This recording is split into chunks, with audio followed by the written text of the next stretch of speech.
Olhe para as portas maciças, as colunas de mármore e a geometria impossível do edifício que hoje abriga o Centro Cultural Banco do Brasil, no coração do Rio de Janeiro. Ou caminhe pelas ruas estreitas do Centro Histórico de São Paulo, observando a opulência desproporcional da Rua 15 de Novembro. Nós somos ensinados que esses monumentos de pedra foram erguidos com o suor de uma nação recém-nascida, construídos para abrigar o nascente sistema financeiro de um império tropical e, mais tarde, de uma jovem república. Dizem que foram erguidos no final do século XIX e início do século XX, com a tecnologia da época, muitas vezes usando tração animal, navios a vapor e trabalho braçal para mover blocos de granito que pesam toneladas. Mas a escala conta uma história diferente.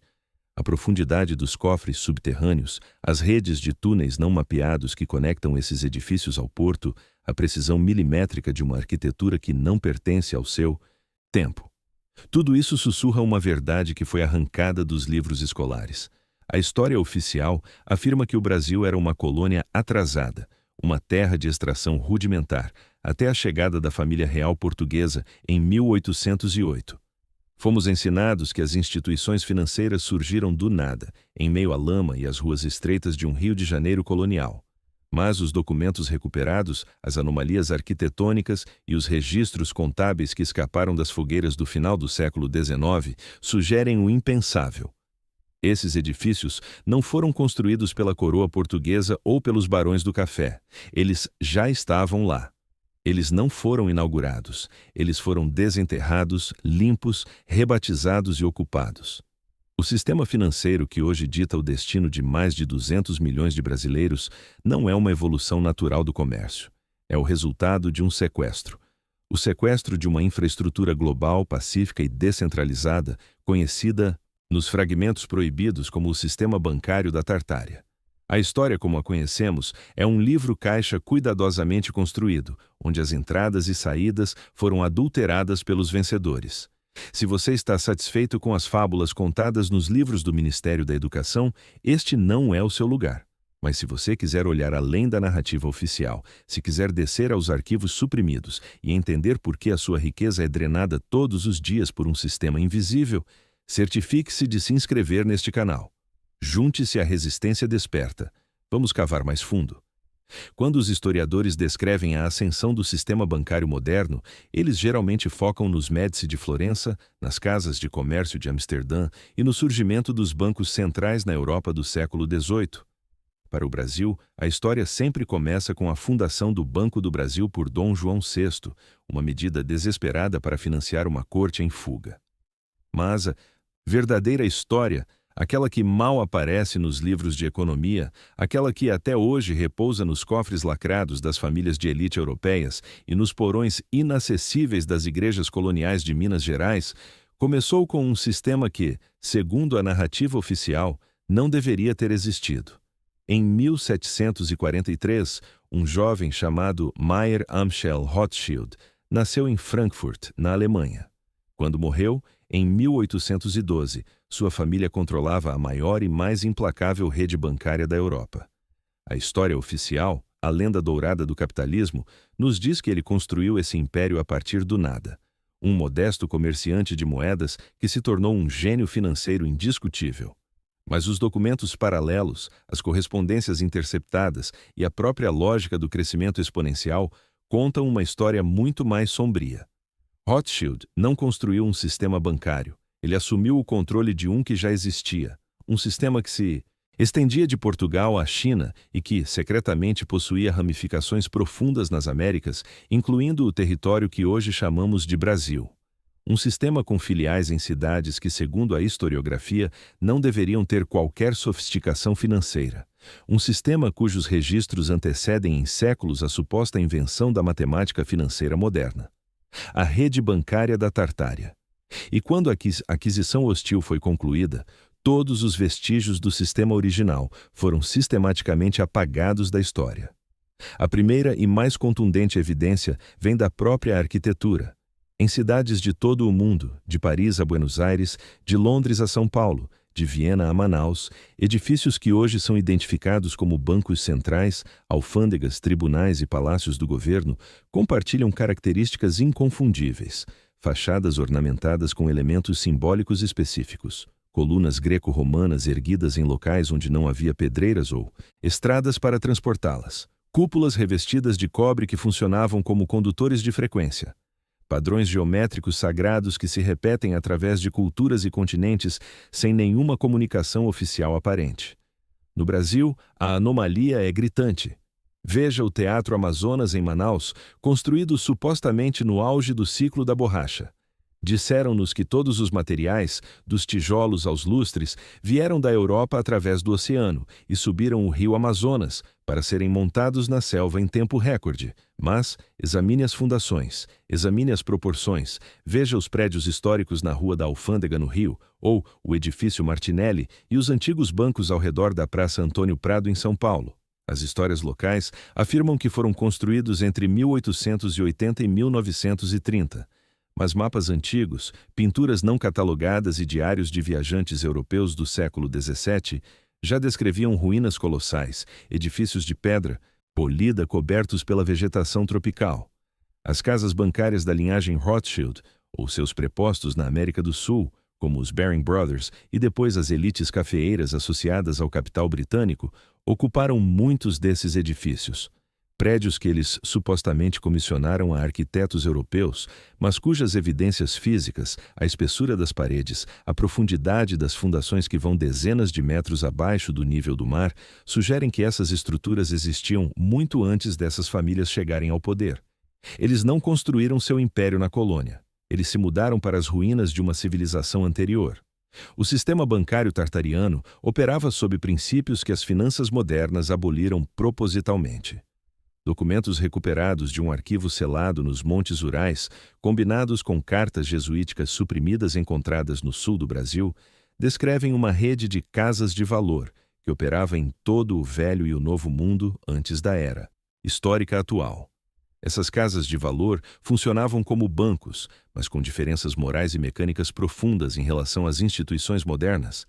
Elas emitiam certificados padronizados, rigorosamente lastreados por commodities físicas reais: ouro, prata, grãos, terras produtivas e outros bens tangíveis. Mais impressionante ainda, elas mantinham uma rede de comunicação, possivelmente baseada em ressonância atmosférica e tecnologia de éter, que permitia que o valor fosse verificado e transferido por milhares de quilômetros em questão de dias.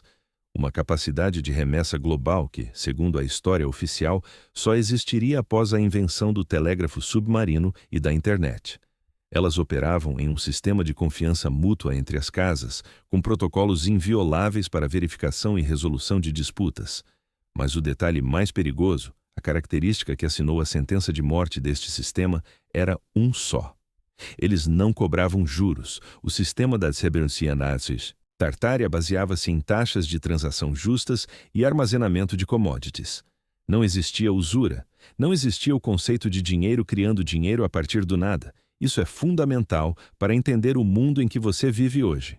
Quando a linhagem Rothschild e suas famílias aliadas assumiram o controle da rede global, a primeira e mais devastadora mudança que implementaram foi a introdução da dívida remunerada por juros compostos, a fundação das finanças modernas. O maquinário silencioso que tem transferido a riqueza das nações produtivas para um punhado de famílias bancárias ao longo dos últimos 3 séculos.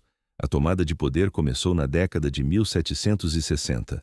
Mayer Amschel Rothschild, trabalhando oficialmente como comerciante de moedas raras e antiguidades, entrou em contato com documentos que descreviam os nós remanescentes da velha rede bancária global.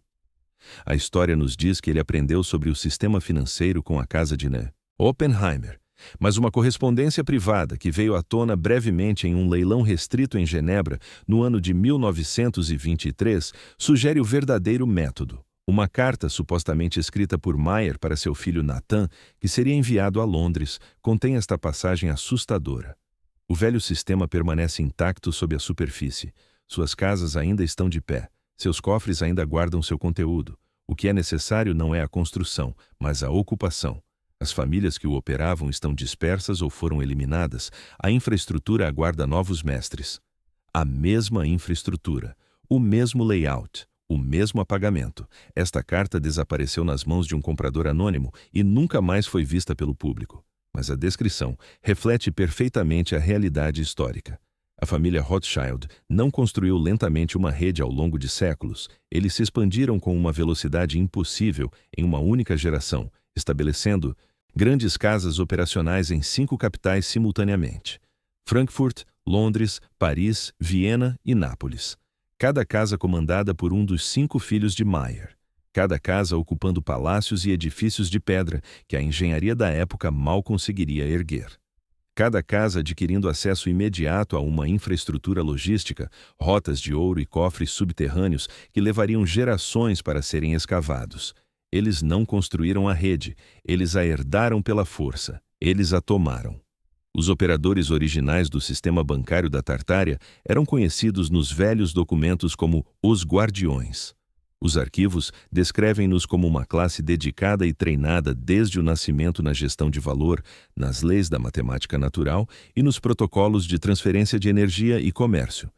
Eles mantinham neutralidade absoluta em conflitos políticos. Eles serviam a todas as partes igualmente para manter o equilíbrio do mundo. Eles preservaram seu conhecimento através de linhagens que remontavam a antes do grande evento do cataclismo da lama, o Mud Flood.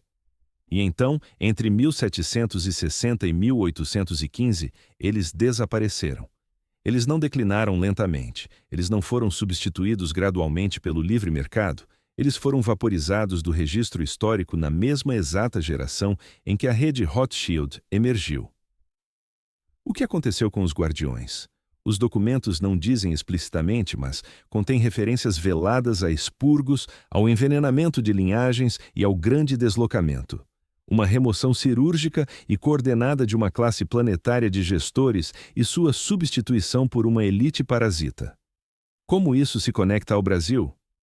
A fuga da família real portuguesa em 1808, protegida pela Marinha Britânica, é ensinada como uma manobra política para escapar das tropas de Napoleão. Mas veja o cenário maior. Napoleão foi pesadamente financiado pelas mesmas casas bancárias em momentos cruciais. A transferência da corte para o Rio de Janeiro não foi um improviso. Foi uma operação logística de proporções épicas, financiada e orquestrada pelos banqueiros de Londres. Por quê? Porque a América do Sul era um nó vital da antiga rede da Tartária. O subsolo de cidades coloniais brasileiras estava repleto do ouro que os guardiões originais haviam estocado.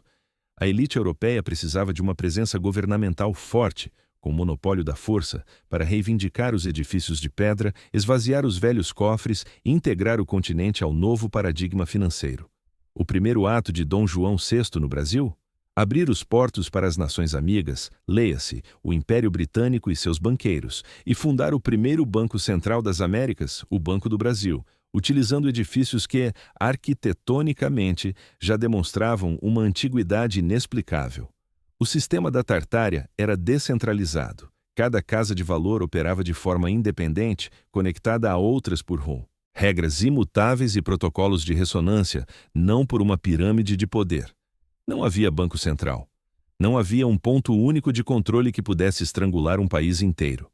Não havia uma instituição com o poder de imprimir valor do ar e escravizar governos. O sistema Rothschild era a exata inversão disso, centralizado, hierárquico, projetado especificamente para concentrar o monopólio da emissão de moeda em uma única rede familiar. As 5 casas dos irmãos Rothschild não competiam entre si no livre mercado. Elas operavam como um polvo de 5 tentáculos. Elas compartilhavam inteligência militar antes dos governos, moviam capital em uníssono e apresentavam uma frente unida e impenetrável. Isso lhes deu um poder que nenhum imperador na história jamais teve. Um rei ou presidente que desafiasse uma filial enfrentava o peso esmagador de todas as 5. Uma nação que ameaçasse seus interesses sofria ataques especulativos coordenados, bloqueios navais, financiados por eles e a ruína de sua moeda. O velho sistema tartariano servia ao comércio. Ele facilitava a vida humana. O novo sistema servia apenas a si mesmo. Ele acumulava o controle sobre a energia humana, transformando nações em fazendas de gado endividado. O mecanismo dos juros merece uma atenção rigorosa. O sistema da Tartária, de acordo com as tábuas recuperadas, proibia explicitamente os juros sobre empréstimos. Isso não era apenas um tabu religioso, como vemos no início do cristianismo ou no islamismo. Era uma lei física compreendida em sua essência. Os guardiões descreviam os juros como a extração de valor sem a correspondente criação de energia. Eles deixaram avisos matemáticos provando que qualquer civilização baseada em juros compostos inevitavelmente colapsaria em uma ditadura de proprietários, transferindo toda a riqueza do mundo para os emissores do crédito. Eles projetaram seu sistema para impedir isso, cobravam taxas fixas por armazenamento e serviço, proporcionais ao trabalho real. Essas taxas não se multiplicavam magicamente no escuro. O novo paradigma rasgou essa regra. A introdução dos juros compostos fez com que as dívidas crescessem mais rápido do que a capacidade humana de produzir comida, bens ou tecnologia. Em menos de um século, os reinos europeus deviam à rede bancária somas que não poderiam pagar nem que vendessem seus países inteiros. No Brasil, isso se consolidou em 1824. Para o Brasil ser reconhecido como país independente por Portugal, fomos forçados a assumir uma dívida de 2 milhões de libras esterlinas. De onde veio esse dinheiro?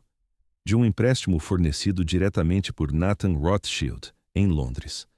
Nossa nação nasceu com uma corrente no pescoço. O primeiro ato do Brasil livre foi entregar sua soberania econômica aos usurpadores da antiga rede. Uma dívida original que, através do milagre destrutivo dos juros compostos, tem ditado o nosso subdesenvolvimento desde então. As evidências físicas desse grande sequestro tornam-se inegáveis quando examinamos o subsolo. Bancos modernos constroem cofres de segurança, mas os cofres que existem sob os palácios bancários em São Paulo, Rio de Janeiro e pelas capitais da Europa são diferentes. Eles são vastos demais, desproporcionais aos propósitos originais declarados na inauguração. Mais perturbador ainda, eles se conectam. No centro histórico do Rio, escavações urbanas frequentemente esbarram em túneis de pedra polida, bloqueados pelo governo, alegando risco estrutural ou utilidade colonial menor. Mas a engenharia dos túneis não bate com o Brasil colônia. As dimensões são gigantescas, obras que exigem precisão a laser, com encaixes de pedra que não usam argamassa. Em Paris e Londres, túneis idênticos ligam os edifícios do centro financeiro quilômetros abaixo do nível da rua. Os edifícios bancários não foram construídos com cofres, os edifícios foram erguidos como fachadas sobre complexos subterrâneos que já estavam lá. Estruturas pertencentes aos guardiões. Entre 1813 e 1815, as guerras napoleônicas serviram como o véu perfeito de caos para a consolidação final na Europa. Enquanto o sangue escorria em Waterloo, os usurpadores consolidavam as chaves do império. Eles exigiram, em troca de seus empréstimos de guerra, o controle sobre as políticas dos bancos centrais, o monopólio das reservas de ouro e o direito de tributar diretamente à população civil para garantir o pagamento. E foi sob o estrondo dos canhões do século XIX que os últimos traços das velhas famílias bancárias da Tartária foram extintos. Seus livros de registros globais foram queimados, apreendidos ou escondidos no Vaticano e nas abóbadas da City de Londres. E no Brasil, como eles apagaram as provas da antiga civilização e dos guardiões que habitavam as Américas. Eles usaram a burocracia e o progresso. Em 1890, o ministro da Fazenda, Rui Barbosa, ordenou a queima de toneladas de documentos históricos do Império. A narrativa oficial e reconfortante afirma que ele fez isso para apagar a mancha da escravidão, para que os antigos donos de escravos não pudessem exigir indenizações do Estado. Uma justificativa nobre, não é? Mas historiadores não alinhados apontam para um abismo de inconsistências. Os documentos destruídos incluíam mapas antigos do interior do país, registros contábeis que antecediam a chegada da coroa, plantas arquitetônicas de edifícios públicos e registros de transações de ouro e éter de províncias remotas. Rui Barbosa não estava apagando a escravidão. A escravidão já estava abolida. Ele estava queimando os últimos livros-caixa dos guardiões da Tartária nas Américas, purificando a história para que o monopólio britânico e o império da dívida fossem incontestáveis. Logo em seguida, no início do século XX, ocorreu o Bota Abaixo no Rio de Janeiro, liderado pelo prefeito Pereira Passos. Em nome da saúde pública e da modernização, o governo demoliu implacavelmente centenas de construções maciças do velho centro da cidade. Destruíram edifícios que, segundo fotos da época, possuíam arquitetura majestosa, torres de captação de energia e proporções inexplicáveis. Eles chamaram de reurbanização. Mas a verdade é que os usurpadores não compreendiam a tecnologia daquelas estruturas, e o que eles não podem controlar, eles destroem e substituem por avenidas asfaltadas e prédios que atendem exclusivamente à lógica da extração financeira. A mesma arquitetura, a mesma linha do tempo, o mesmo apagamento. O mistério do ouro revela a profundidade do roubo. O sistema bancário da Tartária mantinha reservas colossais de ouro e prata físicas espalhadas pelo mundo para lastrear suas operações. Quando a elite financeira assumiu o controle, esse ouro foi parar em seus cofres. Mas as contas oficiais não fecham. O volume de ouro que a família Rothschild e o Banco da Inglaterra passaram a exibir após 1815 e as reservas que subitamente encheram os cofres americanos e britânicos no século XIX excedem em muito o que poderia ser minerado ou obtido pelo comércio convencional da época. A famosa manipulação da Bolsa de Valores de Londres por Nathan Rothschild após Waterloo o tornou absurdamente rico, sim. Mas nem toda especulação do mundo cria matéria física. O ouro veio de outro lugar. Foi saqueado dos cofres subterrâneos da rede tartariana durante o Grande Deslocamento. É por isso que os registros de origem das grandes riquezas dessas famílias são sempre nebulosos, baseados em fábulas de sorte e esperteza de mercadores primitivos. Eles não geraram o capital inicial. Eles usurparam a tesouraria de uma civilização apagada. As implicações disso vão muito além de números em uma tela. Se o sistema bancário da Tartária realmente existiu, se o velho mundo operava sob uma economia sem juros compostos, baseada no valor real e no benefício da humanidade civilizada, então a base da ciência econômica moderna é uma mentira imposta. Somos doutrinados a acreditar que o ciclo de booms e crises econômicas, a inflação que devora nosso salário no supermercado e a desigualdade extrema são males necessários, o preço natural de uma sociedade complexa. Mas os documentos da Tartária provam que uma alternativa não apenas era possível, como operou harmoniosamente por séculos. Esse sistema não ruiu por ser ineficiente. Ele foi aniquilado com extremo preconceito militar porque funcionava bem demais. Ele distribuía a riqueza, ele gerava prosperidade local, ele impedia que tiranos monopolizassem os frutos do trabalho humano, ele era a cura, e a elite queria espalhar a doença. A centralização bancária foi o golpe de mestre, a criação dos bancos centrais seguiu a expansão da linhagem com precisão militar. O Banco da Inglaterra, cooptado no início dos anos 1800.